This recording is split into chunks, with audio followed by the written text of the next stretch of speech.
I think we have a wonderful panel here, and let me open the discussion with Ayush. Ayush mentioned about realizing when we fail. So that is one key aspect. Often designers fail to realize that they have failed in certain sense. And Ayush was talking about it briefly. So I think Ayush could elaborate more on what he means when he says we need to understand when we have failed and the process of realization.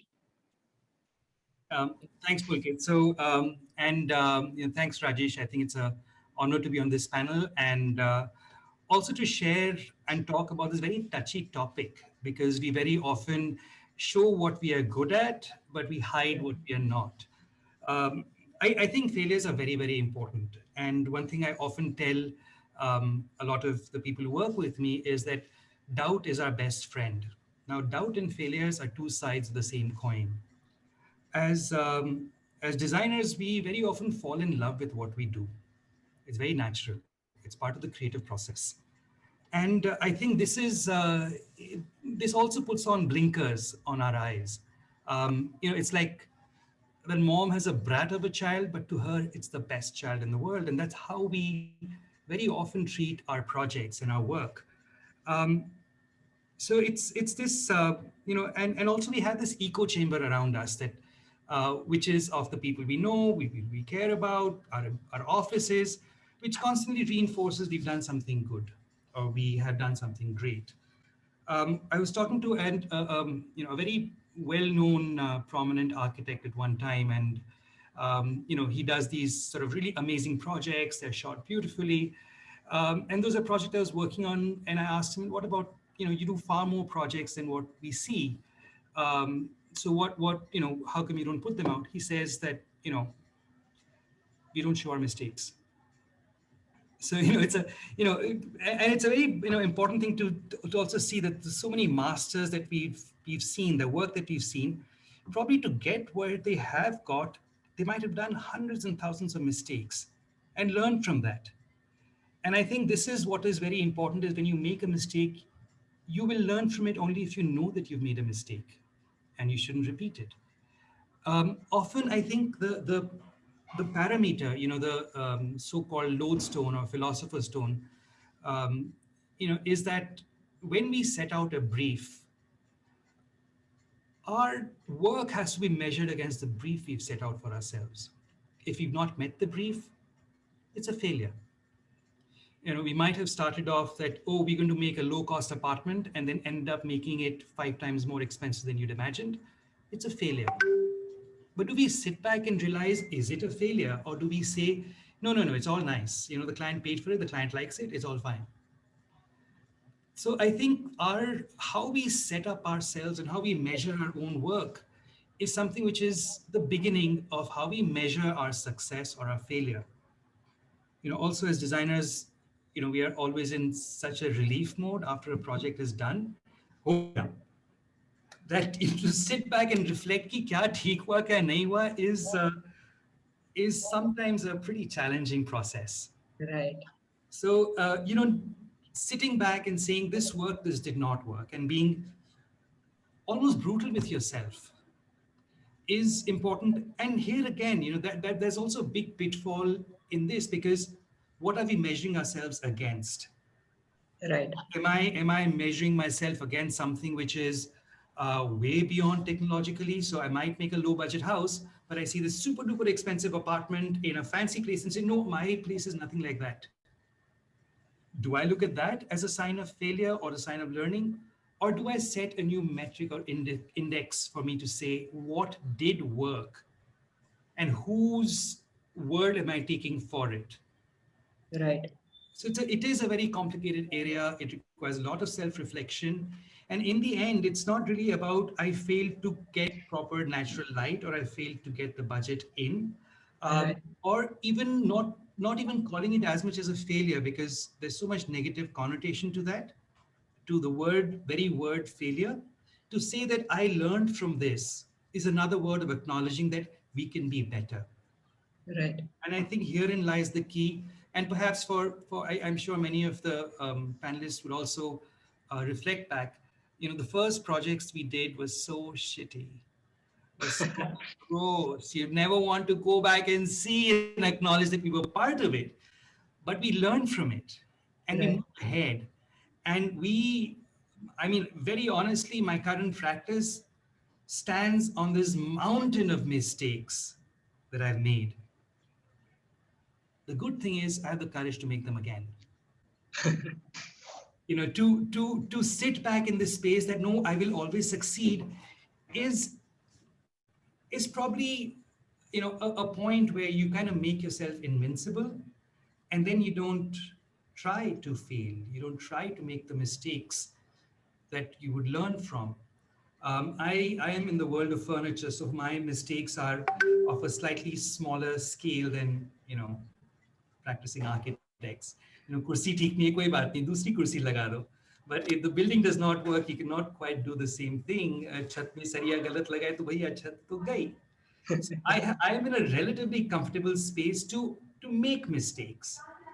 And I think how we work right now is we've learned how to make sure that our mistakes do not affect our clients. So a lot of experimentation, a lot of trials, a lot of QC, quality measures are put in, protocols are put in that, okay, if there's a chair, it'll be tested with this much weight, this much, stress, so that it does not fail later on.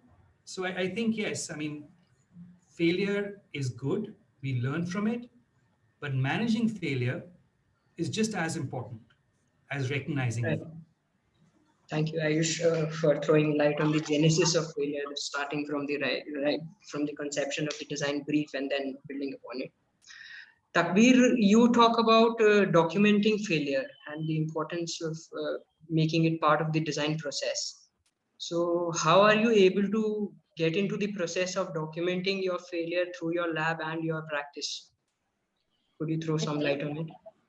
yeah, I think this comes from academia where you're, I think when you're doing something experimental, you're, of course, as a student, it doesn't really impact the real world.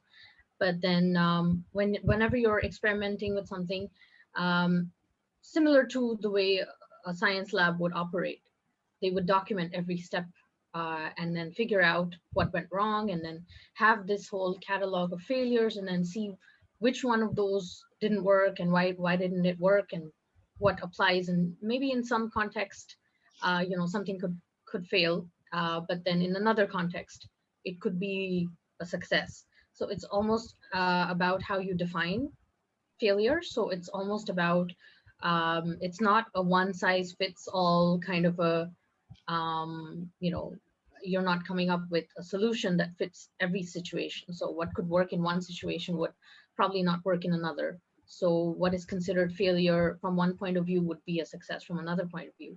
So that's why a lot of times even in our practice we're really process oriented and design oriented. So we like to document the failures and then later go back to them. So there have been a lot of projects where we've done different kinds of iterations or versions and options which didn't work out, but they didn't work out only for that particular project. And then we go back um, in another project, maybe we go back and then we study the things that we did earlier that didn't work out, and then we tend to apply those to another project where it's more suitable. So it's more about perspective and context rather than what rather than calling something a failure and then scrapping it. I think it's something that it's failure is like a series of steps. So if you haven't failed, that means you really haven't succeeded either, because without failure there's no success. I don't think it's the absence of success that is failure. It's a part and parcel of the whole project. And fear of failure shouldn't sort of prevent us. And this is something more of an advice that I would give, is that fear of failure shouldn't prevent us from doing something that is experimental and something new. you know um, we shouldn't be focusing on things that have been tried and tested. So if you want to do something new and you want to experiment, then this risk of failure is always going to be there. So that's something that you need to embrace and be able to get past, or to incorporate in your practice Also, we take a lot of inspiration from the way the startup industry works, where you put out the minimum viable product. So you put out this really messy, unfinished product rather than making it really clean and like Ayush said, not putting up like the ones that are that didn't work, but we like to put out everything and see if it works or not. And actually, as an architect, I don't think it's possible to know whether the space that you've designed has failed or has succeeded until the user has been using it for quite some time. So I think it's like there's a lot of investment when it comes to architecture, where you have to build and see how spaces work before you can really pass judgment on whether they work or not. So I think that's a big investment for architects, but still I think you're putting out whatever possible things that you can put out into the world, seeing what the feedback is like and whether it works or not, and then adapting your way of working or changing your way of working, which is pivoting, and then changing your goal or the thing that you're aiming for in order to suit your process and vice versa. Thank you, Takbir. Prashant, you come from the far east of India and you experience geopolitical scenario in the sense that most of us here on the panel don't. So how do you think that affects your work and shaping up your practice, eventually leading to this side of success or failure? Yeah. Well, see, when I was like really young, my mom gave me this one plaque that said, if you fail to prepare, prepare to fail. It's really cheesy, I think. But I thought, that really set me up, just growing up. It just set me up because I was just always on the ball. I was always, prepared before, something really happened. I knew, and that was, I think, it sort of led me into architecture also. It just led me directly, so that you're always planning. So architecture being a very sort of optimistic, you're trying to make a better world, always trying to make a better world. It is a very optimistic kind of profession, a field, and it's very collaborative. I mean, also like MNP, like you're a collaborative. So it is an extremely collaborative profession. I mean, so for me, getting into architecture school and then, beyond that, it just became like failure as a word is just too final. It's just like, oh my God, like a failure, like what are you talking about? But we are like in this process where like Fatima was also talking about, it's a process. You are constantly in this process and you make mistakes, things that you try out. And naturally, if you're not trying anything new, you might as well be in a different profession, seriously, because if you're not doing something, I think when I was like really young, just getting into architecture, a very more senior of mine, he told me that, you have to have joy in your heart. You have to have joy in your heart when you're doing architecture, because you're creating something beautiful and livable for other people. If you don't have joy in your heart, what are you going to create for other people? So, I always went from the standpoint that, yes, I must do every project with that amount of sort of joy and fulfillment and contentment in myself, so that whenever we set out to design, like I set out in my own practice, but I've also worked in a number of different offices, some good, some bad. And bad is a very strong word again, but, just work through an entire process. And similar again to what Fatima was saying, this thing, when I did my master's, it was called a postgraduate laboratory for architecture. It was in Amsterdam, and it was, slightly more theoretical than I would have liked, but it was a laboratory, so we were there to test ideas, to try out ideas. They were like, if you're going with the grain, you're just like, what are you doing? What are you doing here? You were constantly trying to come up with something new, not just for the sake of newness, but just so that, there is something in this world that we are living in, and some things work, some things don't work. And we're trying to fix the ones that don't work, and we're trying to make the ones that work even better. sometimes like it's like your iPhone. It's like there's nothing wrong with it, but there's a new version and a newer version, and there's like an endless kind of cycle to that also. Like, how do you eschew that? How do you like not go there? But at the same time, how do you keep reinventing your practice?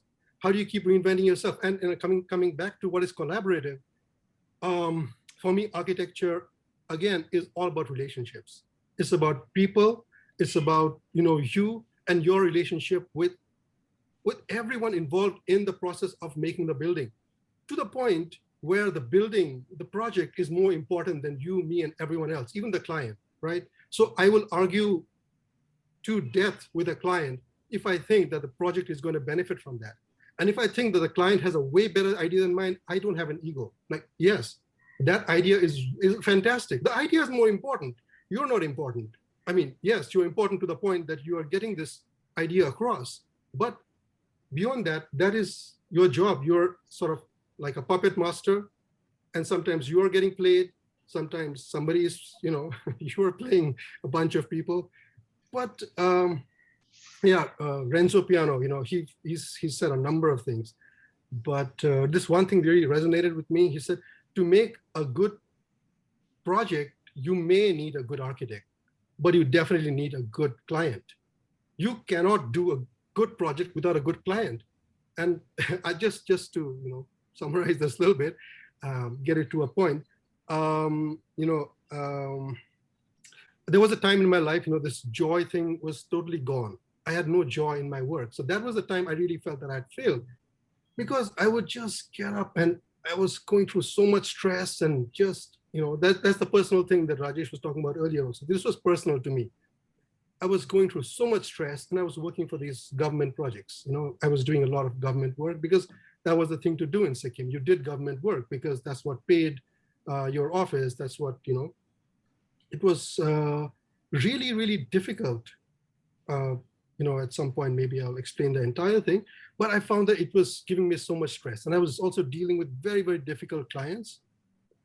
And I was just so stressed. And then I met, again, like this messiah, this great friend, wise architect, who I used to complain to all the time, like, what do I do? I'm always stressed, and this client did that and that.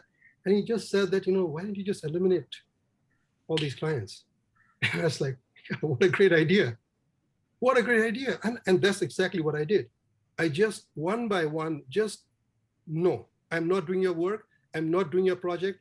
I'm not, it's just not going to happen. I'm not doing it. And for 2 years, I think all I did was approval drawings. My whole office, we did approval drawings. And we really had no money, and we were just like hand to mouth. I was, begging my office guys also, please, don't take salary for 1 month. We'll manage somehow. And then it came to a point where, yes, people noticed that, yes, we're doing credible work. Even if it's small work, wherever, we're doing credible work. And now all that's, come like full 180 or 360 or whatever it's called. And it's fantastic. So that was my point of failure. Although my practice is very, very organic. I don't have a goal. I don't have like, in so many years, I want to do this or that. It's just my growth goes where it goes. And I just want to do the work in a way that, yes, I want to learn from whatever mistakes I make, and I want to keep making mistakes. And like, we have a team, and I just love my team, and we're doing great. So yeah, that's long. Thank you. Pooja, Takbir mentioned about failure coming in at a point where the buildings are being occupied by the users or occupants. So once users come into the picture, it is difficult to acknowledge your own failures as an architect, as a designer, part of which has to do with the designer's ego that Prashant was talking about. So how do you get into the process of acknowledging failure post the users or occupants have gotten inside the building or the space that you have designed? Enough when clients start occupying these spaces that we have designed, our experience is that completely new aspects of the structure start coming about, where something that you think will get appreciated first gets appreciated last, and then very strange little things start getting appreciated. And it sort of surprises you that what the clients look at as good or bad is completely different from your dictionary. And that is a learning experience. where every time our dictionary sort of gets revised as what is good, what is bad, and what do people really want. So people generally, my experiences, they want better processes. They want better processes of working. They want good answerability. They want good service. And design is sort of imbibed in the project. So it's not really talked about it that, this light is good or the space is nice. It comes out in subtle ways where clients say that we just love our house or we just love the space, we love the warmth. So failure has come at some point uh, in where there's lack of supervision from our side. These wires, they just go everywhere, or this switch doesn't put this light on, or that fan just doesn't work with this. So these are failures that we note down that this is a management issue and this needs to be sorted out. And maybe as a focus, we really need to focus on our supervision better and not just get caught in the design. So that this feedback from the clients is very good. By and large, we have had very good clients and very good feedback always. I think only about 2 to 3% of clients have actually come back saying that they have been dissatisfied with the entire project. So it's really less. And so failure for us has been in parts. There have been several successes in our project. In one project also, right from getting the client on board to selling the design, to convincing them, to taking ahead things, till the point that, because it's a long relation, as an architect, you are in the project from a very nascent stage to a very mature stage where clients they're staying for 15 years also, and then they come back to you and say that, you had suggested this at that time, you were still in college then, and now, we have really moved on and we want you to do this further. So the relation is a very long duration. And that duration sometimes actually helps because you sort of grow with the client. You also understand that, this guy has moved on and he has moved on from these concepts to some other concepts. And then something better is now wanted into the structure. So your understanding, and I think as Prashant Pradhan also said, it's all about relations. So if you adapt yourselves well to these relations, your failures also sort of move along, and then you can tide over them very easily. Thank you. I hope I answered your question. Yeah. Meghna, you are one of the lucky panelists to be having a collaborative practice.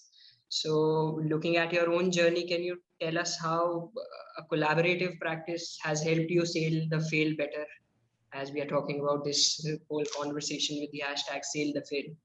Yes. So yeah, please throw some light on that. Okay, so initially both Pooja and I had independent practices. So we used to work, with independent projects, independent clients. We didn't work together as such. And there's a big difference between working, independently versus working with someone who you have a very good relationship with, but you're also in sync with design, where the two of us know we know each other well, but we still have our differences. And that really helps, because when you're practicing alone, sometimes you don't have someone to butt heads with, literally, because you're not you're just like, okay, whatever you're saying, you're basically just one person trying to convince the client to do what they want, and that can really result in something which you didn't imagine could happen. Because what does the client know about design more than we do? Sometimes they do, but then we also have our own our own influences and our own convictions that, okay, no, this should be done. And it's very easy for us to convince others, because that's what we've been doing since college days. We're just trying to convince people that, yeah, this is the right way to go about it. But the moment you have somebody else to actually internally discuss what you're trying to do, designing and detailing, and that's when you realize that, okay, maybe there is a different way of thinking. And that is what collaborative practice has really, I'm sure it has helped Pooja also, and it has helped me immensely, because I can see the different side of things, which I couldn't earlier. And I realized that maybe the projects which I've worked on independently before we had a collaborative practice could have been much better had we, been discussing this together and probably working. Of course, collaborative also will mean that you're collaborating with people who are building the project with you, because they also have a certain skill set. the clients who have their own ideas and have their own influences to give and work with, because finally you're designing for the clients.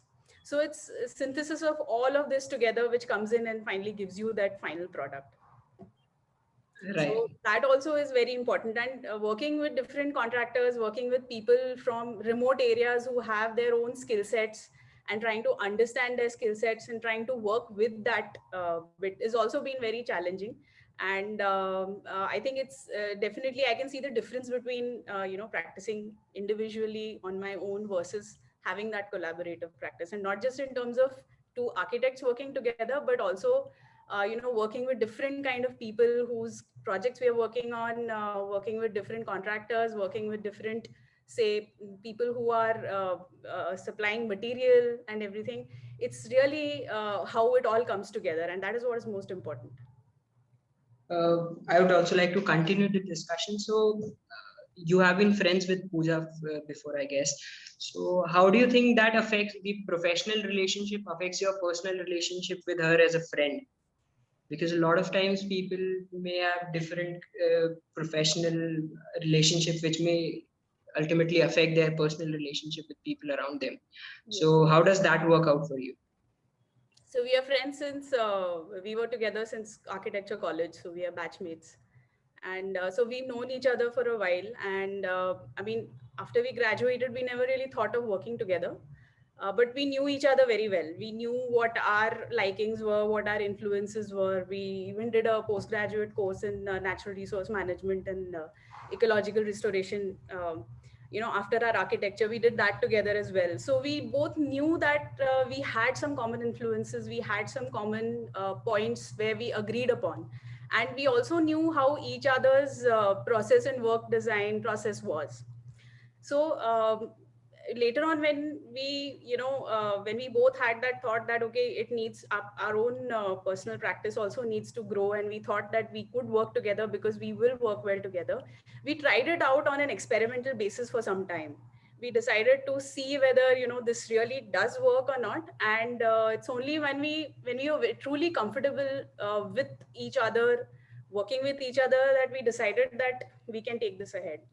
And to your point of how it affects personal relationships with each other, I think it's very important to have that understanding from the beginning. So we have a little informal thing which we'd written down initially, that what it should be for the two of us. And I think we still have that document somewhere. And that's the point, that you need to keep these two things very separate. We would like to get a sneak peek into that document that you're talking about. Okay. It's actually a very personal thing, because it's something which we both came up with, and it was something which it comes down to the fact that if you're not happy with something, just say it, and it remains there. It doesn't really affect what happens in our personal lives as the relationship between the two of us. So yeah, I think that is very important to have that kind of separation and to be very clear from the beginning, because then it might spiral and lead to different issues later. Right. Thank you. Aman, hi. One of the most difficult part of the journey is the setting up of the practice as a designer. So how has your journey been so far in setting up a design practice based out of Chandigarh and then growing it as the years have passed? Okay, so I think one of the very important aspects, when you start a design practice, and at least in our case, it's always been like that. I think it's the mental toughness, or it's what you set out for. Actually, what happens is, as youngsters, when you start a practice, you're not very sure what's your agenda of practice. What is the direction that you want to actually go in. Your statement of purpose is never clear. I don't say it will be clear right at the onset, but I think we should spend some amount of time actually searching that statement of purpose, or searching that real purpose about your practice, where to go to, what direction to take. Because what happens is, you have a lot of latent energy as students when you come out of college, or fresh architects. It's that latent energy that guides you. The aspiration of doing lots of attention hungry work, or getting a lot of attention, is something that's becoming very, very common with almost all architects, I think. So I think setting up a practice, in my case, my practice has actually been completely opposite Meghna's. You know, we started as three partners, then we became two, and then ultimately it was me alone Okay. who's handling this practice. So I'm glad you asked me this question. And so in my case, it was almost like, we started working in 2008 as three, then by 2011 we were two, and by 2014 I was alone. So, that process of, I think what, 6 years maybe, I think I lost a lot of time, but retrospectively, when I look at it, it's that time that helped me understand that, what's my actual aspiration with what I'm doing. uh, Not aspiration by means of what I'm doing financially or how large an office I want to set up or all those kind of things. No, it was more to do with, what is the kind of architecture that I want to really do, that in-depth understanding of where I want to take my practice as, and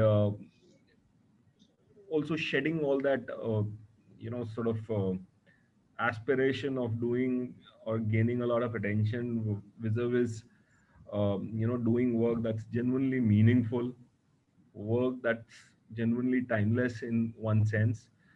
And also during all that process to sort of understand, how, uh, as architects, the scope for error is very, very less. We admit it or not, as architects, we have to be like surgeons. We can't make a mistake. Our scalpel has to be sharp always.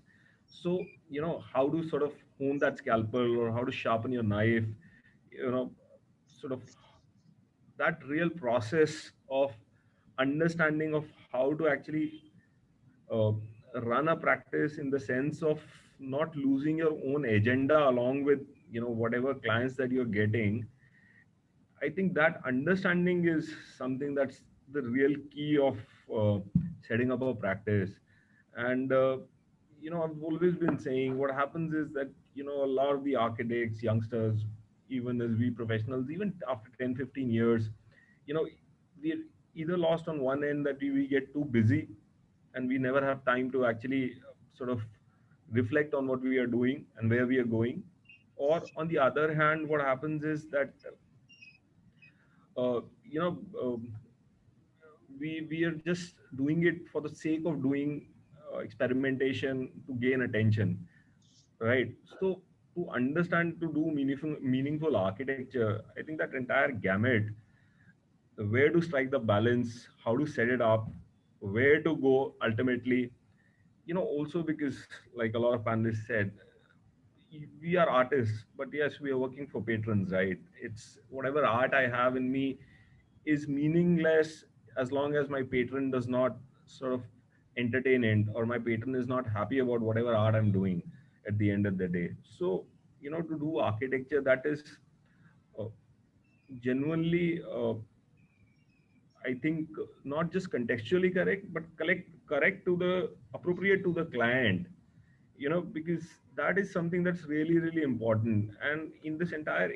sort of process of setting up a practice, I think the understanding of your own agenda and then selecting the right clients, like Prashant also said the same thing, selecting the right clients. I think that's the real key, not being selecting clients on the basis of financial resource or basis of how large a project is on the idea of a scale, or how important a project is in the context of a, you know that if you do something then you'll have more clients and then you'll have more work and all that stuff of, just looking forward to always thinking that, okay, there will be a next step, let me do this shit.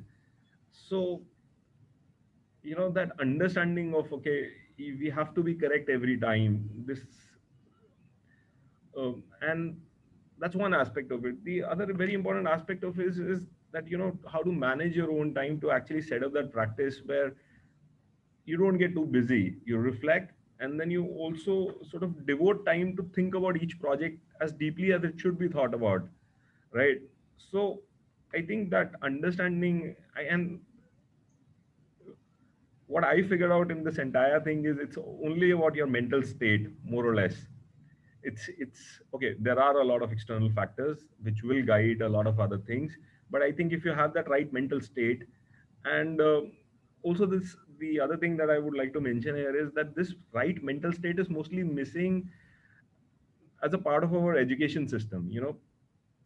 Our education system never talks about mental maturity before you start a practice. It just doesn't talk about it. I mean, it's completely, I don't know, ignore. The education system is ignorant about it, or it's completely absent. It's that mental state of understanding, okay, how to sort of figure out things, how to sort of be through those situations, and why you want to do what you want to do. That capability of thinking, especially in architecture. What happens is, as architects, young architects, I said before also, you have a lot of latent energy and you want to start a practice, right?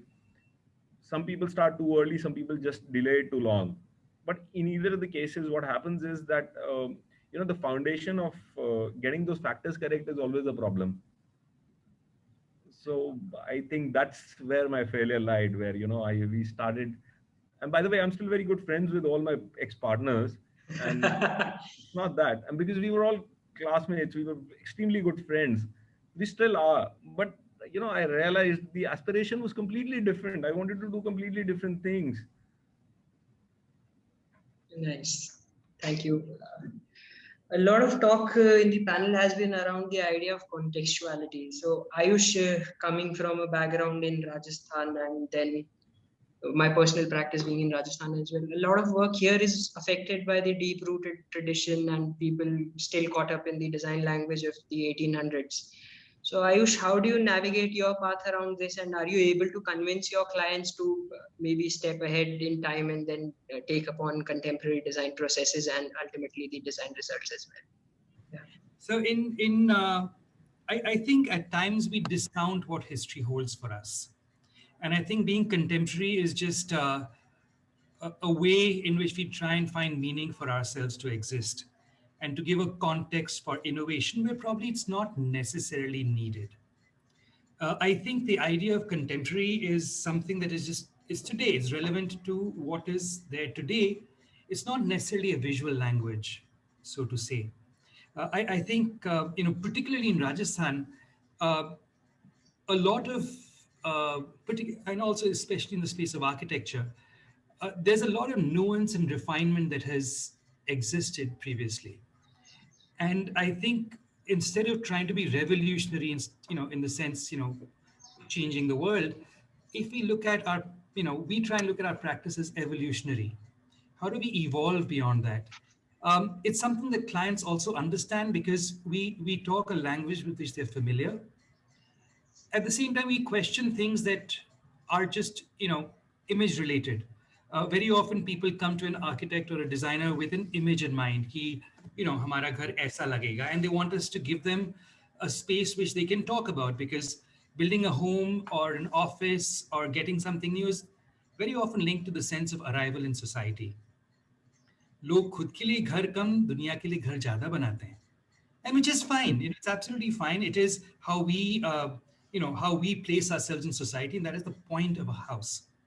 So here, if we look at the context of what a client aspires to, in the beginning of my practice, very easy for me to say, hey, what an idiot, he wants a New York style house in Jaipur. It doesn't work. But to look at the client with a little bit more compassion, and understand what is it that they really want. What is it, without putting any value judgment onto it, try and understand where they're coming from, and then make the grounds meet. And I think, also in Rajasthan, our context of crafts is so rich. It's so hugely rich. And I think for us to look at contemporizing it is important, but yes, also to continue what exists. As a designer, I'm very acutely aware of my vanity, of my wanting to do something new, and try and catch myself when I'm doing something new for the sake of new. It will be new only for so long if I do it that way, but it'll be timeless if I look at it from a bigger perspective, from a longer perspective. So I think we need to approach where we are with this compassion as well, and see what makes most sense for the client. And also, we were talking, I think it was Meghna or Pooja was talking about, clients loving the spaces we've done for them. I think a very big part of that is how engaged we are with the client in the design process. Are we talking, are we sharing what we're excited about? Are they sharing what they're excited about? And, making them own the project. It's very often one sees an architect's or a designer's indelible stamp on a space, but then whose house is it, or whose space is it? If we and I think somebody else on the panel also mentioned about a space evolving with time, and time being the true test of how we've understood the brief or how we've made it work for the client. And it's both ways. The client also learns, we also learn, and try and put it together into something that somebody really treasures and grows with it. There've been houses which I've seen, which look beautiful, stunning on day one, like really out of, some fancy international magazine. But you visit it, a couple of years later, and then there's a plastic chair sitting there, and there's like everything that was not intended comes there, because the architect was not sympathetic to the client, or did not understand what they really want, or the client did not understand the vision that was laid out to them. So this active engagement becomes very, very important. And truly, this active engagement is really what decides whether a project works or doesn't work. And it's not just a home, it's office, it's a piece of furniture, it's everything. This engagement is so important. And I think as designers, our ability to engage and enroll is central to our work. How do we enroll a client into a vision we hold for them? Or how do we engage in the vision that they hold for themselves? So I think this world of language is so important. And as I think it was Aman who was talking about something missing from our design education practice, is this world of language that everything exists in. So I think, that is really what I have to say about context and engagement and enrollment. I think that was pretty enlightening for someone as young as myself here and on the panel. Pooja, a lot of issue or contention with young practices around the use of technology, not just in the construction process, but the design process as well. So at your practice, how do you get around that, or how is your staff trained to use technology, or do you take proactive steps to train your staff? Managing communication, managing a site independently, and data. So data management became a task, and then we really worked at it because we wanted to simplify processes. We were like, if 80% of our time is not going into design, but into just managing processes, it doesn't make sense. It's silly. So then we invested our energy in getting the correct processes so that it simplifies. You're not just emailing drawings and you're copy pasting them and then doing idiotic stuff. You would much rather do something better and invent something new, get something nice, and spend time on experimenting with that. So yeah, that is where sometimes we put our resources towards better technology. Yeah. Okay. Prashant, we opened up the dialogue with the issue of hiring being discussed briefly by Rajesh sir. So how has been your experience so far in hiring the right people or the wrong people, which led to eventually you hiring the right people? Very interesting question for me, because wherever the rest of you work, there are architecture colleges, there are people who are easily available to some extent. But in Sikkim, there is no architecture college, not within anywhere close by. So when I came back, I've spent a large part of my life actually working in Europe and America and working, and came back. So actually, this thing is about mistakes and failure. So I realized that a lot of these mistakes were made by me firing the gun from somebody else's shoulders. Means when I was working for somebody else, I was learning on the job. I was coming up with like crazy designs or whatever, and it was in somebody else's time and money. So that done, I came back to Sikkim and I was like, okay, I'm going to start my practice, but who's going to work with me? Like literally, no one. I had nobody. And that was a really, really difficult time. I can't make the drawings and meet the clients and do everything literally on my own. So thankfully, the fact that Sikkim is quite remote and it's little exclusive and it's nice, beautiful views, all that, that kind of worked to my benefit. So a lot of people wanted to intern with me. Well, before that, I went to SAPT, my alma mater. I went to SAPT and I literally like begged around, like, anybody who wants to work, wants to intern, please, my office is all open. I have work, there's some interesting work, but I have nobody to work with me. So yeah, setting up, I think I went about 2 years just with interns only. There were no architects. A year and a half was just interns, and they would come, they would stay like 3 months, 4 months. I was like, okay, now what? How do I, move on to the next set of interns? So then I would have to sort of keep all their drawings and all their files and then wait for the next batch to come and then sort of give them all the files and they would start working on that. That was very tedious. And then again, so over time, the word got around that, yes, we are doing interesting work apart from just being in an interesting context. And now we get, hundreds and thousands of mails, which I can't even like go through myself, with the number of people who want to come and work with us, and whether it's architects or interns or so that really worked very nicely, but that struggle was definitely there. And now I have people, especially architects now who work with me who have been interns before. And that is so brilliant because, they've already been through the system. They know, what is required, what is the direction of the office. They already know all that. So when they come back, they're eager. We just like get going from. So this pandemic, who was saying this before about, was it Aman? About this time to reflect, yes, taking this time to think, to reflect, to reconsider what you're doing is really, really, really important. And this pandemic actually is giving us time to do that. Whether you're forced to, or, you don't have a choice, is doing that. And then also, learning to work from home. So now so many guys who want to come to Sikkim, they want to work, but because of our restrictions, they can't come, they're stuck.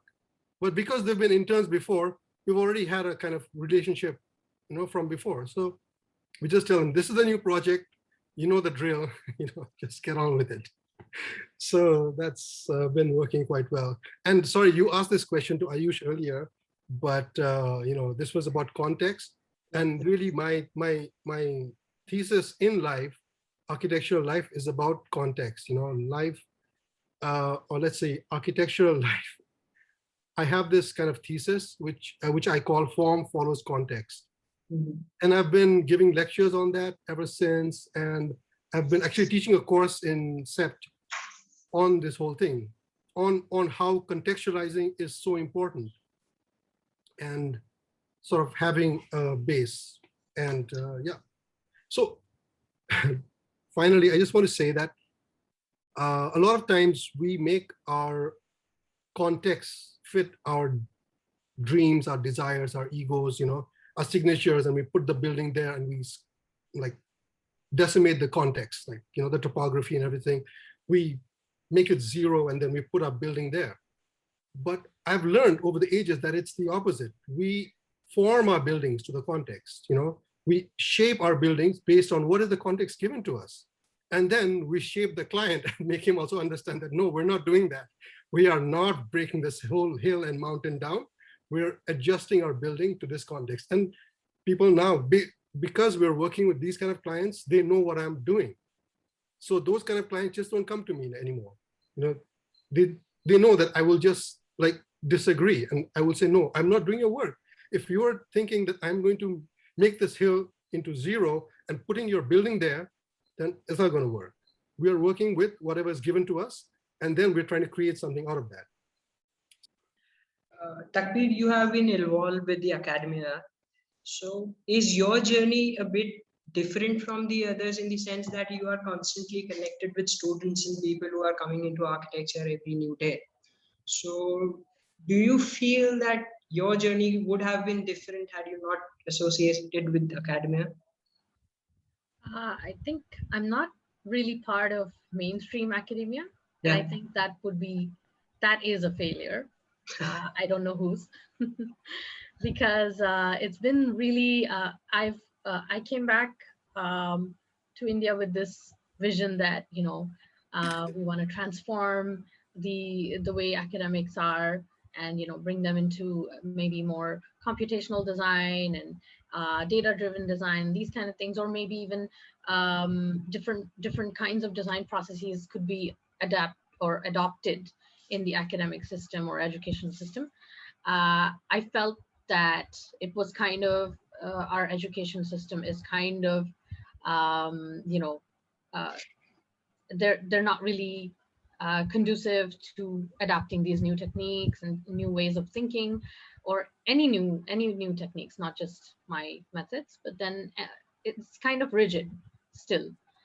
So I think a lot of us are working outside of the system, and trying to get trying to work in parallel with academia, and that's how we are able to kind of connect with so many students, because students themselves have this urge to do something different and learn new things, and sharpen their whatever skill sets that they have, but they're not getting all of it from their colleges. And so there is this movement that's right now going on. It's not some centralized movement or anything, it's in fact decentralized, in which there are many people who are teaching these workshops and other things. They're conducting all of these other things in parallel or outside of mainstream the education system. And I think it's that's a kind of we had to come up with this parallel sort of strategy to be able to get this education out. We definitely, I've tried to do it through the education system in most of the colleges. Sometimes it works, but most of the time it doesn't. It's not really embraced, and so that's why we were able to. We were forced to come up with this parallel system where we're working outside of the bounds of the system. So yeah, I think that I don't know if it's my failure that I'm not able to incorporate that, or the failure of the education system. I'm more inclined to think it's the latter. Yeah. I think as designers, one of the key aspects is striking a work-life balance, which most of us fail miserably doing. So Meghna, how do you cope up with striking that balance between work and your personal life, and finding space for things that you want to do for yourself and not for the practice? Pooja is smiling because she knows that I have too many interests outside of architecture that I also pursue, and sometimes tend to focus a little more on. And sometimes it has in the past affected the way my work basically, and that's what I've learned from, like, I've gotten that feedback from Pooja, also from my past clients as well. And I've tried to sort of streamline this whole balance a little better, I would say, right now.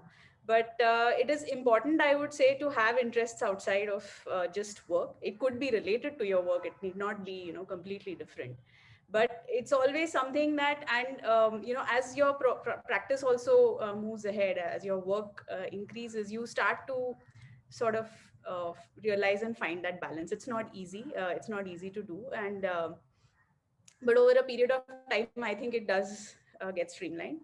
And you have to realize it on your own. It's not something somebody can tell you that, okay, why don't you do this, why don't you do that, and get it balanced. And it is again with like you said, being a collaborative practice, it's something that we keep learning from each other as well, how to and not just how to work better and how to design better, or get projects done better, but also how we can improve each other's sort of work-life balance, the process, which is very important as well. And I think that we keep telling people in college and students in college as well that you should you should have more, you should not just, work for whatever projects you're working on in architecture, but also have more hobbies, more time for that. It's very difficult to do. Obviously, we all know that. We've come through that architectural education system where, it's the work is so intense. And that tends to continue when you're, practicing architecture, whether you're part of some firm, whether you're working in your own practice. But I think over a period of time, one must realize that there has to be that a little bit of balance, because when you're younger, I think your body is also a little more forgiving. It can take all of that, but as you grow older, you need to dedicate some time, to yourself, to your mental and physical health, well-being, which affects your work in a positive way. Right. Thank you. Aman, you talked about the aspirations of the designers and probably some sort of desire for attention to their work, their body of work maybe. In this age of making architecture Instagram worthy, so how do you see your practice navigating around that thing of your architecture being Instagram worthy, or doing truly what you wish, or maybe balancing how you interact with the social media platforms, or your practice, for that matter, interacts with people? Well, okay, I have found a solution to this. Okay, I am really not tech savvy. I am very bad at using technology. So I found a solution to this, and the solution is quite simple. Give your Instagram or whatever you have, social media, to the interns in your office. Okay, they're going to manage it really well. Okay, I'm telling you for a fact, they're the best people to manage your Instagram, social media, whatever you want to do. The guys will do it. Okay, and so what I try and do is I try and give it for 2 months to one intern, then shift it for another 2 months, and I just keep on going that way, and works perfectly fine. Okay, so as far as how the management goes, right? But as far as the work goes, I think on a more serious note, so I'd give you an example actually, and this came from. Okay, I'll quote. I worked with Doshi sir, and he said this thing. When I started, my buildings were like above ground. I wanted them to be shown. So the Institute of Indology used to talk about it. It's like right on a platform. And he said by the time I ended, my buildings went underground. So the Doshi Gufa was almost down there, right? So I think that understanding, how to do sort of meaningful work, to do work that's both outstanding and original, but yet functional and rational, is something that we must understand. And that's exactly what I was talking about when I was talking about the agenda of our own practices. Yeah. So, to do original work, but, at the end of the day, that originality should be contextual, right? So I think that understanding has to be there, and it's precisely that understanding of where we are going is something that is a very strong focus for our practice now, or for me personally now. Takbir, going back in time, this is on a lighter note, but going back in time, if you could fix something about this setting up of your practice, what would that be? Probably set up my office in a non-low-lying area. Because it got flooded last year. Oh. Yeah, Hyderabad had these really big floods last October. So yeah, our office has been flooded multiple times at that time, which we weren't expecting. But yeah, I think the physical space is not important. I think the way that I would set things up, or whatever it is, the way that I would do it, I would start earlier than I started, because that's one thing that I really regret, that I was really reluctant to start because I felt that I wasn't confident enough or whatever. But that confidence really never came, because you're always there's always something you don't know, and the further you go in the process, you learn that there's so much more that you don't know, and so the confidence really goes down. So you're still kind of trying to figure things out, and it's really there's no ideal time that, okay, now I know everything about starting a firm and now I'm going to start. That's not how it works. So I would have started maybe 5 years earlier, or at least 2 years earlier, if I'd known. And also I didn't have that network of other architects who were also trying to start out on their own and practice independently. And that network developed only after I became an independent practitioner. So that's when I started to meet, like-minded people. I didn't meet them before I started. So that's something that I would, if I could go back in time, I would probably just jump into it. Yeah. Right. Prashant, you come from a diverse experience of working in the Western world. So do you resonate Takbir's sentiment of starting a bit earlier in your timeline? Or you are happy and content with the point where you started your independent practice? I literally, never have any regrets, literally, ever. So, and also because my whole approach to life is very organic. So it started when it started. It was the right time to start, was later or earlier. It is literally, I don't know. Things would have been very different if I had started later.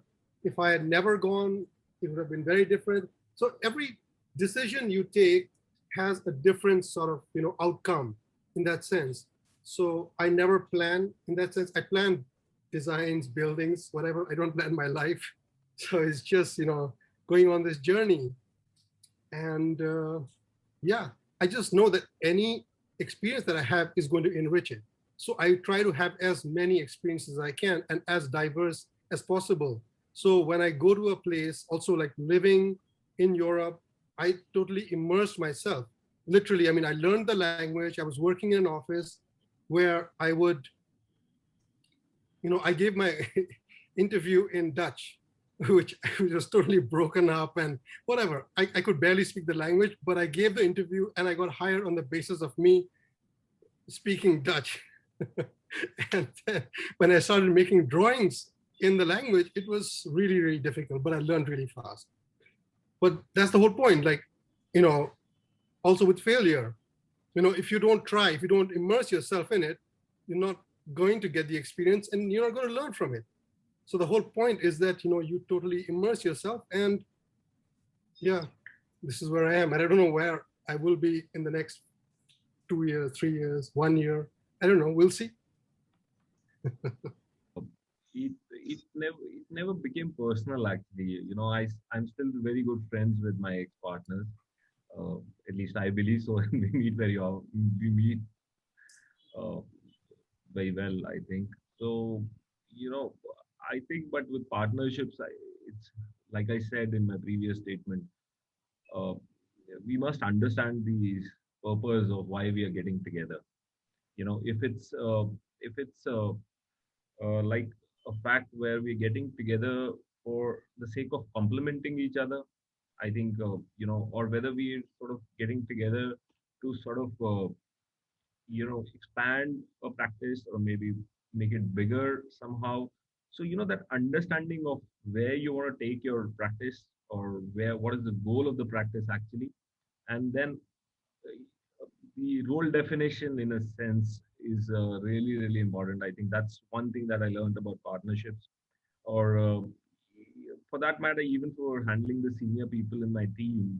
So I've been lucky in the sense that I still have people who started with us, maybe 10 years ago, and they're still with us, and they still believe that the office is for them.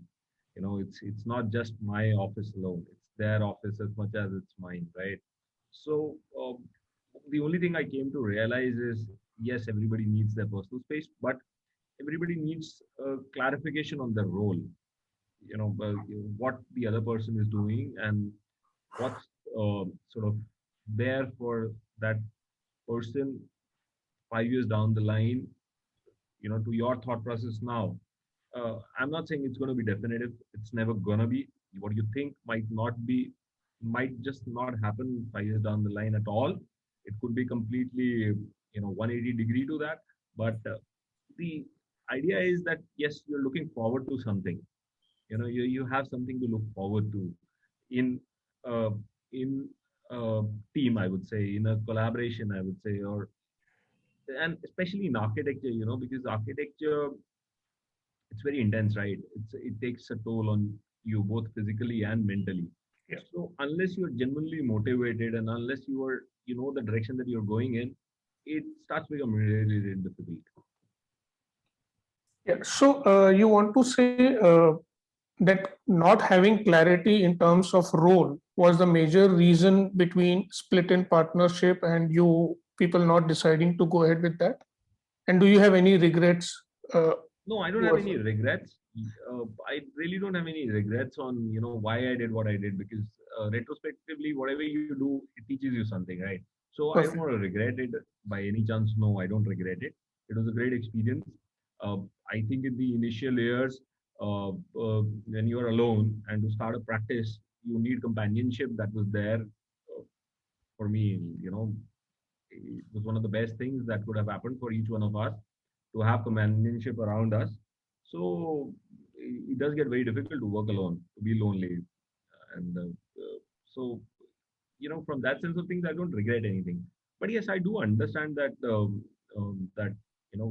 role definition was not there, or probably the statement of purpose, or our aspirations as individuals where we want to take our practice was never clear. And that happens with a lot of college kids I see. It's Hmm. not. I don't think I'm alone there. I've seen lots of young practices go that direction. In fact, lots of mature practices go that direction. So I think it's a part.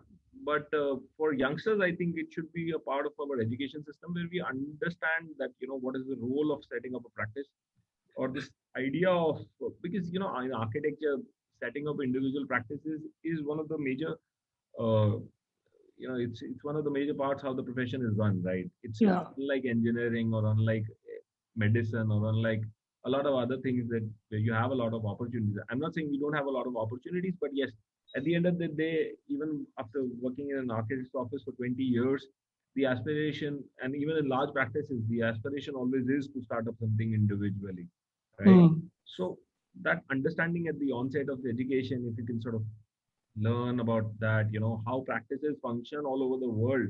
For example, it's something really interesting, and I'm most of the time I still look at those things very keenly. How a practice is functioning. How a studio that's grown slightly bigger, how it's functioning now with how it used to function about when it was a 10 people office. So that understanding of how practices work and how practices grow, and how, and I think the architects, it's most important to learn how not to grow. Good one. So how not to go beyond a point. And it is very true, actually. If you look at it, some of the best practices in the country never grew beyond 30. In fact, they went bigger and they came back. 30 was the magic number. So from that perspective of things, yes, I think we should be more, I think somebody should do a study on this, and it should be taught in colleges, how big a practice should be, or how you want to do what you want to do. So I just want to say one thing, what Aman was saying. Okay. Sure. I mean, it's like, I just want to change a little bit the format of this thing.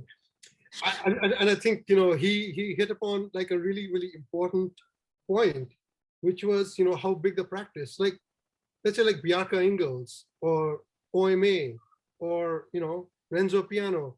Those guys are like star architects, and, they're exceptionally large offices. Like, is that the model to follow? Or is the model like Glenn Marcutt, you just like have a very small office, like one person office? Is that the model to follow? I mean, there is no like, very clear answer.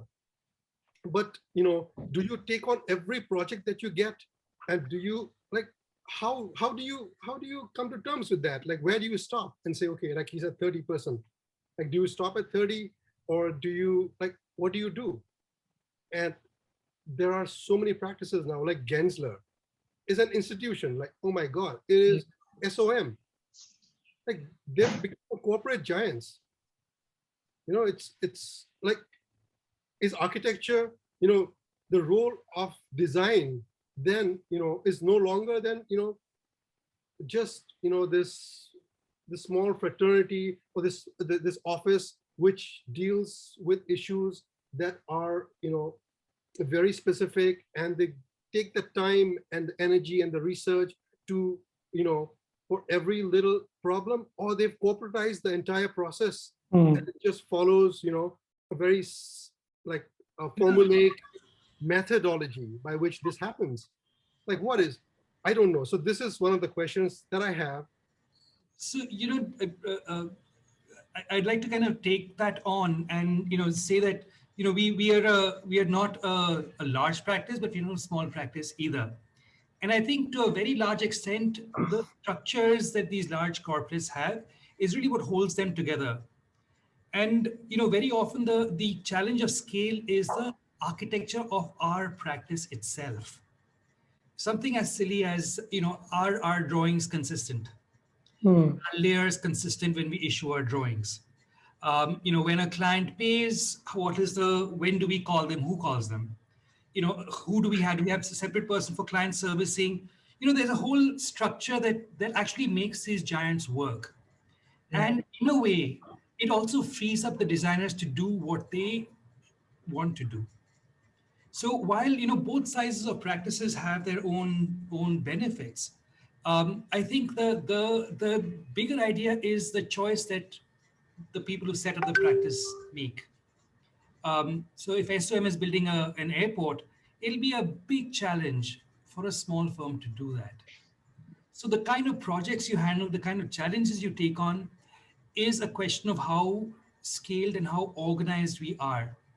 And I see a lot of really good architects, brilliant work, but a structure to their organization is missing, which becomes a challenge. And then they become smaller practices de facto, not because they don't want to do a larger project, but just because they're not organized to do it. And organizing a practice takes a very different sort of mindset, which not everybody is capable, not everybody is designed to do, as an individual. So I think the challenge can be split up into smaller sections. One is our choice of how we want to run our practice. As human beings, we are designed to have a social group of only 40 people as primates. That is how we are genetically engineered to be. So we might choose to say, yes, I want this closeness of my office, and that is what drives me. Or somebody might say, I want to do something big, but it's a question of how well they are structured and organized. Are they big enough to hold up themselves, or will they collapse under their own weight? So, I think it's to a very large extent a question of choice, and not really a statement that a larger practice cannot focus on a small thing. I think it's a matter of choice of how we are most comfortable working and expressing what we are setting out to do. Certainly. So before somebody else jumps in, can I just have one small rejoinder to that? Yeah, please. So, I think it's very, very valid, exactly, the points that you've laid out. But, working in Sikkim, let's say, from my personal sort of experience, we are faced with this challenge. It's just not me. Bunch of architects who work here, and there is a large museum, or there's a large library that they want to build in Sikkim. And they come with the prerequisite that you have to have done a 200 crore project before. Like, what are you talking about? Like, who does a 200 crore project?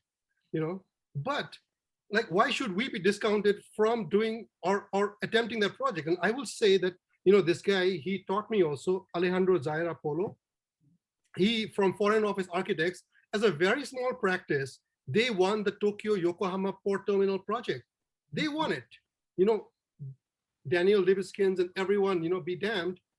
He won the project completely. And with Farshid Mosavi, they had this thing, Foreign Office Architects, and a small practice won that. And all practices start off like that.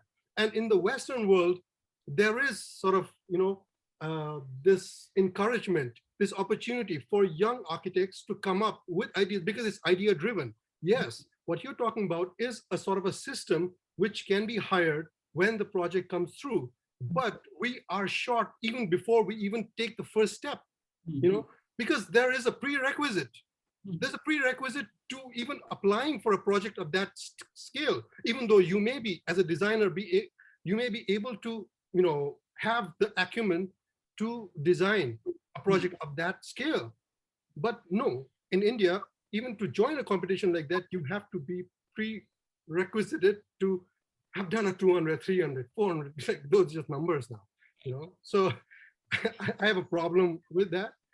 And yeah, certainly, but I know exactly what you're talking about, the whole efficiency that is required to do a large terminal, to a large building. Certainly, like a 3, 10, 20-person office cannot do it. But I think, a lot of those tasks are very repetitive.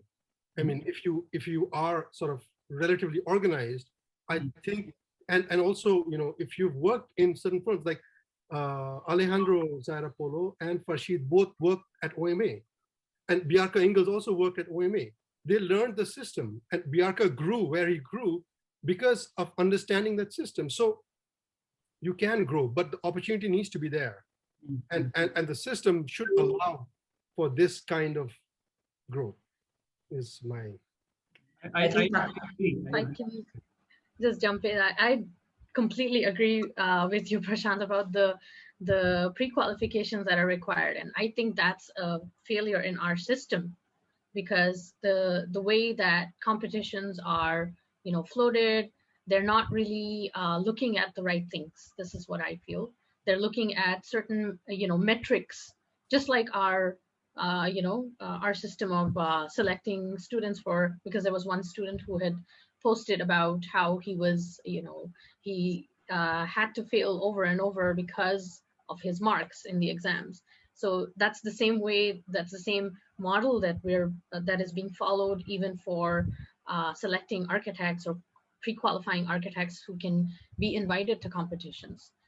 It's not about what your design approach is. It's about the number of people in your team, or what kind of projects you've handled before. And I saw that sometimes there's not even a competition. It's just being, you're just selected because you know somebody or whatever it is. And having worked with the local government here quite a few times, that's what I've noticed, is that the people who are selecting designers or architects are not themselves. I don't believe that all of them are qualified to select architects or designers or even designs that are pitched to them. So what I feel is that there should be a panel of other architects who will be able to judge a certain proposal and then push that forward or select that. Rather, we have bureaucrats who are not really, well-versed in judging whether a design works or doesn't. It's more about personal preference and things like that that are dictating what designs are selected.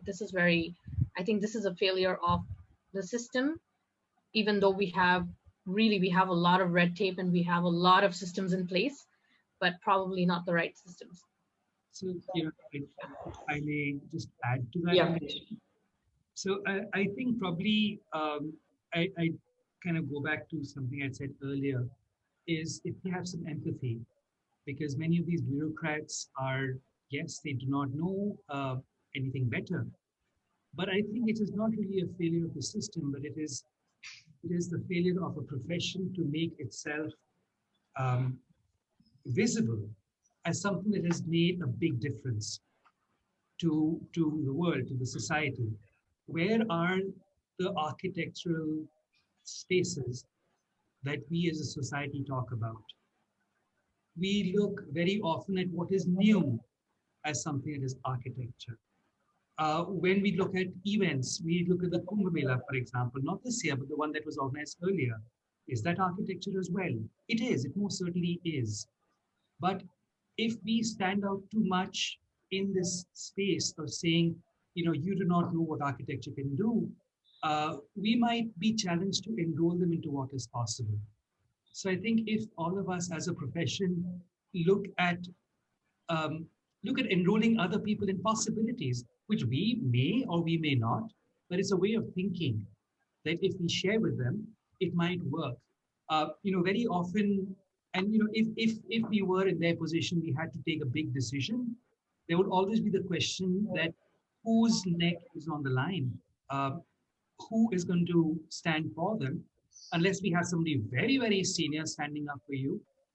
It does become a challenge. So I think, in a way, the how decisions are made regarding architecture is definitely something that needs to be worked on. But I think if we as architects step into the shoes of what a bureaucrat has to go through, what are the responsibilities they have, and then see how can we make it work within their circumstance. I've not had much of an interaction with the government, and the few ones I've had have been pretty sort of, I'd rather not talk about them, to be honest. But every time I come back with more compassion and feeling, yes, you can do it, but I understand your compulsions. But I think, in a way, the possibility that architecture holds is immense. And I was almost hazard to say that every student across the country should go through at least 1 year of architecture, because I think it changes our perspective and will help us enroll a lot more people into what is possible with this way of, with the architectural way of thinking. So again, to jump in, can we just have a more like a free format for this slightly? Yeah, but then I would pose you a question. Since this has been talked about, I think we have been talking about how competitions are dealt with in this country and how practices have some sort of muscled their way and certain have been kept out of it. So, but then given all that, what has stopped or inhibited India to somehow project some homegrown SOM or Gensler or WATG for that matter? We don't have examples to give coming from India. So what do you think is the inhibiting factor? Hafiz contractor. No, but I don't think he has the global presence of Gensler. No, or SOM. obviously not. Obviously, I'm just saying, he's like I understand. somebody close to that. But sorry, it's like a very different question that you've posed right now. But I still want to, because Ayush said some things which I really want to, that's the whole point of a discussion, right? So yeah. I really want to address that. And also what Fatima talked about, because I have dealt with the government and I've suffered by dealing with the government and I failed. Because I have a friend who is so successful. He is the smoothest operator. He knows how to, talk to these government officials and make it work, but I can't. And, so I just want to narrate a small, so Ayush was talking about the bureaucrats. And so we had this project to design a farmer's market in some place in Sikkim. So it came to me because nobody else wanted to do it. So projects were being dished out. So I had to do a farmer's market. So I went to the bureaucrat and I asked them, so what is a farmer's market? What do you mean? So they were like, yeah, a farmer's market. I don't know, you find out and you come up with a proposal. Like, what is a farmer's market? And I went there and I was like, this place doesn't need a farmer's market.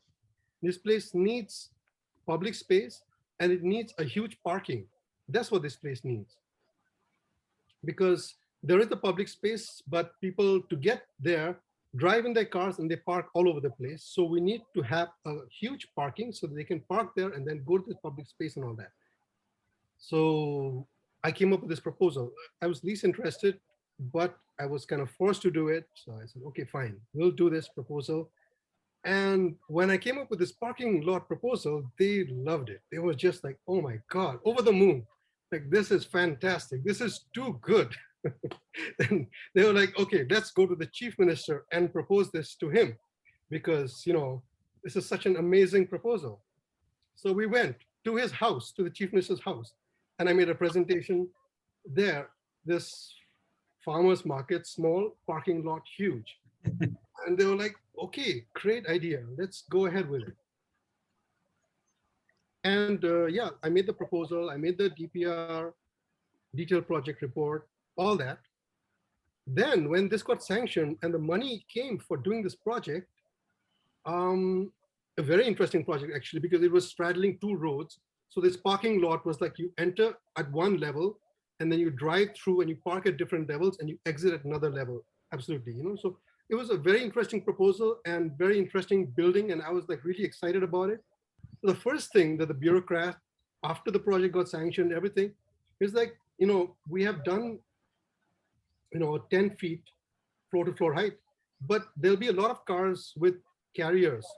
So you change the floor to 14 feet. It's like, no, because that will not align with the public space on top. It's like, no, you do it. So literally, I had to redesign that entire thing, make it 14 feet high, and then that made the public space not reach directly out there, but you have to then climb up to reach the public space. I had to compromise with that. That was fine. One day, reaching the site, in the process of construction, I reached there. So after reaching the public space, there was this double height space, like a really nice grand double height space. So it would have a sense of entry, and then you would reach this huge public plaza. I reached site, and then there's no double height, it's single height. He cast that entire slab at single height volume. I was aghast. I was shocked. Like, what did you do? Like, what are you talking about? Saying, no, I think double height is very unsafe. Is this earthquake, whatever zone? So I said no. So that's it. We're not doing this. We're not doing double height. We're doing so. And then finally there was this. It was a farmer's market. So I had done this research. I'd gone to Bhutan, and I had figured out that people selling produce don't want to just sell their produce on the floor. They want like platforms and whatnot. So one day when this project was going to finish, the chief minister actually came to the project and he said that no, people don't like to sell these things on platforms, even though they're already built and they're like clad in granite and everything. You will demolish all of this and everybody will sell on the floor. It's like, okay, fine. And that was the last straw, really. Like for me, that project was a failure upon failure upon failure.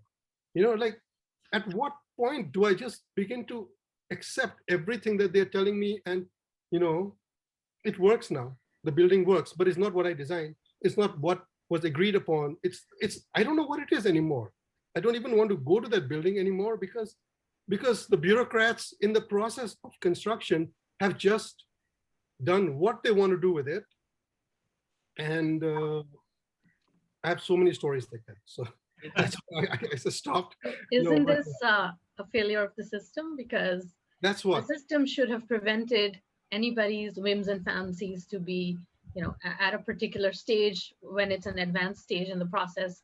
What has been agreed upon cannot be changed. That's how it's supposed to be. Yeah. Like to add. Yeah, Meghana. Yeah. So I agree that whatever we've been talking about, whether it's the system, what Prashant was talking about, the scale of the practice and all. So to address these issues, not necessarily for competitions, but generally, how do you grow your practice? And it is a failure, I would say, of our profession where we see each other as more of competition rather than, asset to each other. So we must understand, since once we graduate or even in architecture school, we should understand, or maybe at that stage we don't understand it, but throughout the early years of practice, maybe we know what we are good at within our profession. And each and every one of us has set up sort of a practice which deals with something like that. Maybe somebody has done a master's in urban planning, maybe somebody else has done something which is construction management and all. And in what we have to do is, each and every one of us has a separate practice, but again, it has to be something which is more collaborative. You can't say that your scale of practice is you have to grow where in your office you need everyone. Maybe that's not the way to look at it. Maybe it's a failure that we haven't realized that this is what we need. And I'll give you an example. Me and some of my friends in Pune who are architects and, into the different types of, within architecture itself, there are so many different ways to practice, so many different types of practices. And we all try to come together, and we also have not succeeded at it, but at least it's a start that we are trying to do something where we are trying to take the expertise of each and every practice or each and every individual that is there and try to see how we can come together for certain projects, because sometimes it is not possible that you get the same kind of projects all the time. Sometimes it is possible that you might get a one-off project which is slightly bigger and you need a bigger team for that. But to expand your whole office just for that and then continue the practice in that direction may not be the absolute right way to do it. So understanding what your strengths are is also equally important.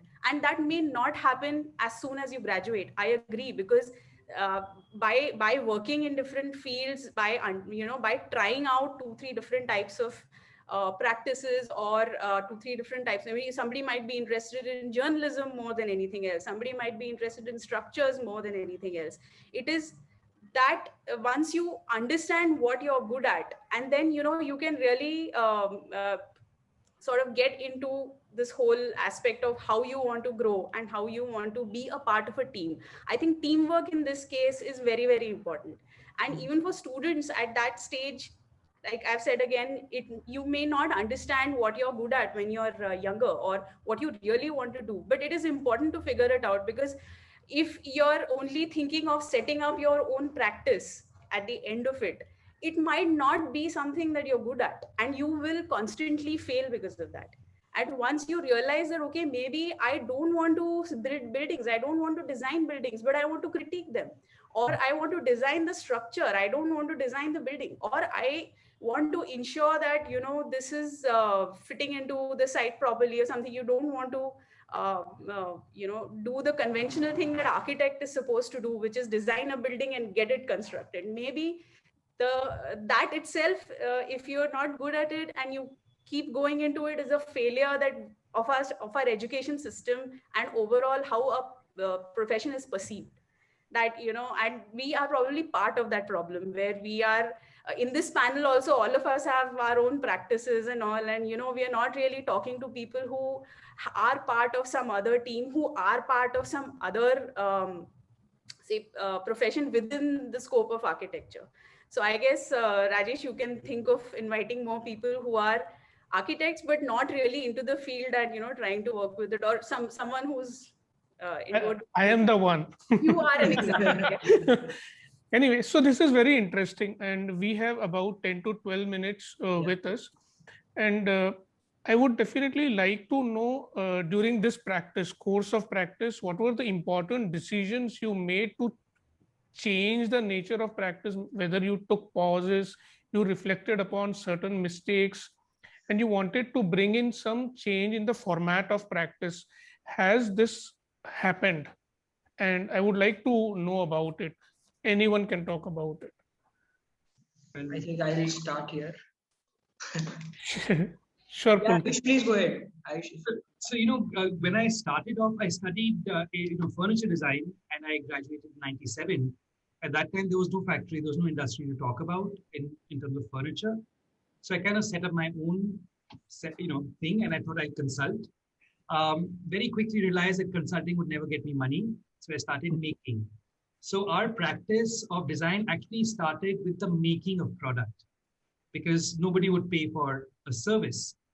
And now we kind of are going back to why we started the practice in the first place. So now our design work is large. It's not as large as our manufacturing setup, but looking at design practice from the perspective of manufacturing has made a huge difference to how we think and how we design, because now we design things that can be made, things that can exist within the parameters.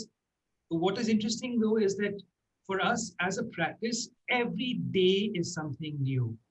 And sometimes there are small changes, sometimes there are large, massive changes that we kind of say, okay, we're going to recode all the furniture we've done till now. We're going to change how we code our furniture, or we're going to change how we're going to record the issue of drawings. Those are things that we change as our scale changes, and as what we require from our design changes. For the first 10 years, I made a few drawings, I kept a few drawings, I destroyed a few drawings. My hard disk crashed multiple times, so it is a complete mess. So as we organize and get bigger, we are constantly on a daily basis seeing how do we reorganize ourselves. And I personally see my own enterprise as a design activity in itself, because, something like giving a quotation to a client, how do we do it? What are the terms we put into it? So I think this evolution and change in practice is like a daily occurrence, for us. So Okay. Yeah. I'll just say something very Sure. quickly. So before we only did architecture, like architecture, the design of the civil, the exterior, blah, blah, blah. And then it's done. And we would design it, get it built, and then move on. And then we'd go back to revisit that building and it looked like crap. It really looked really, really bad because, the client had done the interior themselves, or that had a really substandard sort of, person, like a decorator kind of person, to come and just apply all kinds of, disgusting stuff on the building that you designed. And somehow you felt that, oh, what you did was so sacred. And it was a bit of a disaster. So then actually I spent a little bit of time in New York, and in New York, literally all the work that we did there was all interior based. So, and I worked with architects who did interior. So I learned that aspect, the architect doing interior and interior designers doing interior are very different, in their outcomes. So then from that point onwards, when I was like, I can't even take a single photograph from the interior of any project that I've done because it's all so horrendous. So there was a point in our profession, in my career, professional career, that I just said that, no, we will do everything. We will, from the point that it is commissioned to us, unless there is an interior designer who is very credible and who I like the work that they do, then we can work with them and have a kind of synergy with them. Then we can work with them. Otherwise, no. Otherwise, I won't even do the project. Let's just, we are involved from the beginning to the end. I don't want to be involved halfway because it doesn't do it for me. It's like, it doesn't work. So we do it all the way through till the point that you are getting into the house and you're sleeping in that bed for the first time to whatever number of nights you're going to, whatever, so that was a big shift in the way that we approach the profession. Yeah. Pulkit, you wanted to say something. After that, I'll add. Yeah. So Meghna talked about knowledge sharing. So my own personal experience, when I started 5 years ago, we were very young. A couple of friends started at the same time. So we were very scared. We had we could not have accumulated the amount of knowledge that somebody doing or working in the field for 5-7 years must have. So we made ourselves resourceful by helping each other. A couple of my friends were working on residential projects. I was doing institutional work. So we had a very different set of vendors and kind of processes that we were dealing with. So the moment somebody else would require some sort of help, we'd help each other out. And that sense of being a phone call away really helped us grow the initial years in our practice. So I think that knowledge sharing within the fraternity and the informal nature of knowledge sharing has to grow for a lot of young practices to succeed in the field. I think I agree with what Meghna was saying, that there's no a single way of being an architect. We have been sold this idea that, okay, only an independent practitioner who gets their buildings built, that's the only way to be an architect. But also you can do any kind of you're into any kind of related discipline. That doesn't make you any less of an architect. So that's something that I want to reiterate. Doing interior design or furniture design or even being in the media and writing about architecture, it's as valid as building something. You're an architect as well. Yeah. Pooja, you would like to add something? Well, actually, I was prepared to talk about failure, and the discussion has moved on to many other things like competition. Then you must talk about failure again. So that was failure of our discussion, looks like. No, but it's interesting that how much is pent up amongst people about how things are working with either of each of their own practices. whether it's working, not working, and each and their aspirations and where it's falling short. So it does actually show the variety that is there and how each person is wanting to do something much bigger and in a certain direction, and it doesn't go there. So I believe struggles are in all smaller steps, and they just have to be tackled, and you need to move on, and just that spirit needs to be there to tackle it, not call it failure, but talk about it more like learning. So things work, things don't work, but there is always something better to look forward to. So I think that's the underline that I carry from past experiences. I mean, we have had a client who, on a personal front, that subject did come that at one point of time I was with a very young child, and I couldn't give the time that I was supposed to for a project, and we lost that project, and it really hit me bad because for the first time, it was something that I had worked hard for. I had backed the project, it was really going well, and at one point of time, perhaps the client realized that, we are not able to deliver. So that realization for me also, that I am not able to deliver the work that I'm supposed to, was a hard-hitting moment, that I should have planned much more than this, that phrase came somewhere, that you have to prepare to fail. So I hadn't prepared it. I was not prepared to fail, and I hadn't prepared enough. So on the personal front, such failures do happen, but you just have to really work harder at it. And I mean, we are planners, so I think that's the basic minimum that we can do, is to plan more and prepare more. So that being there, and secondly, if you're not really enjoying it, don't do it. So yeah, we have also given up on certain clients who just don't allow us to do the joy of design that we really look forward to. But your practice has to reach certain stage to be able to say no to some clients, because in the beginning you want every client you want to work for.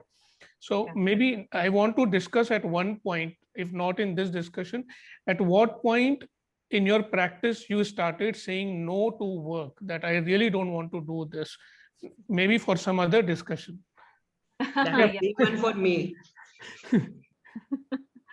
Yeah, Pulkit, you can take over. I said that was day one for me. I decided to not take up projects from the very start of my practice. Very courageous of you to do that. Yeah, maybe. It's very difficult. I mean, that comes through, years of struggle and frustration, and then it comes to that point where like enough is enough. I don't know. I think I